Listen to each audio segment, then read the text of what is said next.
അപ്പോൾ ചൂട് നെയ്ച്ചോറും ചൂട് ചിക്കൻ കറിയും റെഡി ആയിട്ടുണ്ട്. എന്തിനാന്നല്ലേ, ഇന്ന് കുറച്ച് ചെറിയൊരു ഓർഡർ ഉണ്ടായിരുന്നു.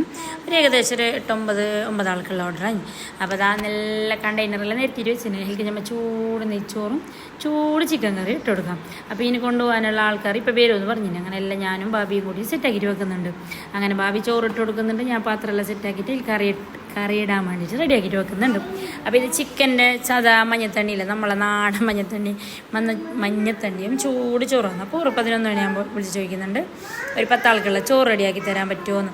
അപ്പോൾ സാധാ ചോറും കറിയെല്ലാം പിന്നെ ചോറ് വെന്തിട്ടല്ലാണ്ട് അപ്പം നല്ല ചൂട് നെയ്ച്ചോറും കറി ഉണ്ടാക്കാനായിട്ട് അങ്ങനെയാണ് നെയ്ച്ചോറും ചിക്കൻ കറിയും ഉണ്ടാക്കി കൊടുത്തത്.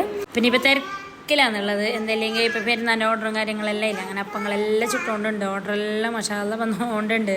അപ്പോൾ ഫസ്റ്റ് തന്നെ ഞാൻ സിറോട്ട തന്നെ ചുട്ടിട്ട് വെക്കുന്നുണ്ട്. കുറേ ആക്കിയിട്ട് സിറോട്ട ചുട്ടിട്ടായതിന് ശേഷം പിന്നെ ചട്ടിപ്പത്തൽ പിന്നെ ബാക്കിയുള്ള ഐറ്റംസ് എല്ലാം വെക്കാറ്റ് സിറോട്ടൊക്കെയല്ലേ കുറച്ച് പണിയുള്ളത്. അങ്ങനെ ഓർഡർ വന്നിട്ട് ഇങ്ങനെ കൊണ്ടുപോകുമ്പോൾ നല്ല അതിർപ്പത്തിൻ്റെ മഴ വരുന്നുണ്ട്.